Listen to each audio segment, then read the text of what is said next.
Radio Rahim here at the Staples Center with Behzinga, sideman for JJ.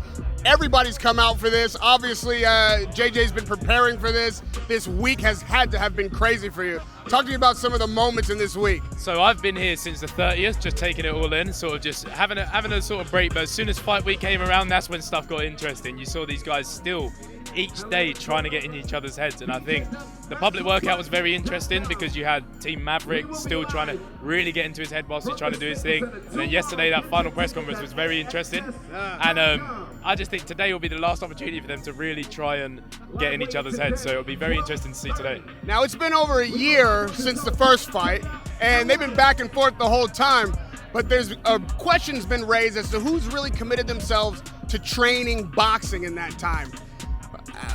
Where do you think priorities lie for JJ and the build up to this fight? How long ago did he actually start seriously training? So he's been really on his ball game for a long time. He has other commitments like filming in the UK for our channels, etc. But we made sure that we got all of our work out of the way so he could focus on what he really needs to focus on, what he can prioritize.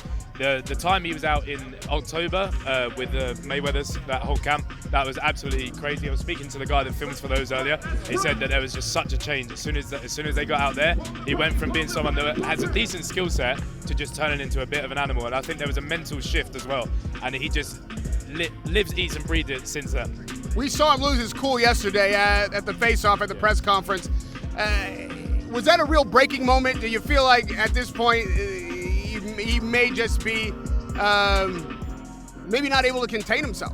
I know what you mean. I definitely think that there's always going to be that sort of, there's a temper there, obviously, because these guys, like you said, have been going at it for over a year now, back and forth. And I think now JJ's sort of done with the gimmicks, but he wants Logan to know that, like, it's on for you. As soon as we get there, it's on for you. I don't necessarily think he's had his mental broken or anything, although I can see how it's been perceived in that way because it looks like someone's lashed out at someone. But I think he's sort of just done with the gimmicks, like the times tables questions. He's so done with it that he's been trying to keep it very professional, and he's wanted to just get in that ring. Staples Center, he just wants to go.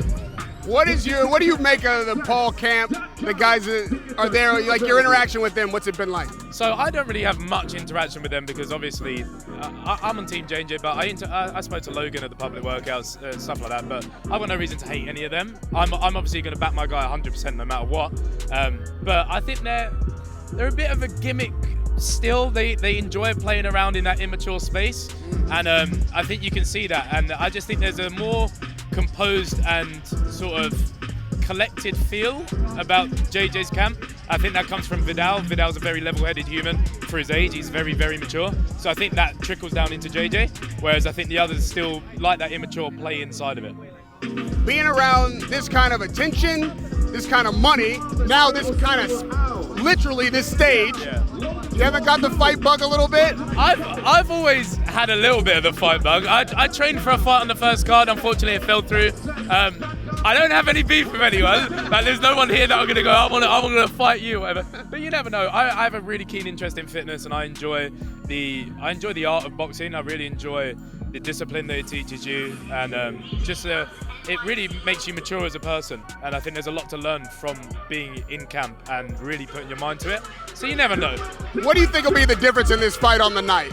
What's that, sorry? What do you think will be the difference in this fight on the night? I think the difference will be these guys aren't used to being buzzed with 10-ounce gloves at all. I know that's been a recurring theme this whole week, but they're really not used to it. These guys haven't had 5-10 fights. They're not used to being hit with that. So I think it will be, as soon as someone does feel that buzz, it's about how they maintain that level-headedness in that situation, whether they now know the measures to take in that situation. And I think it will be whoever handles that better in that fight will be the one that will be able to pick their opponent apart.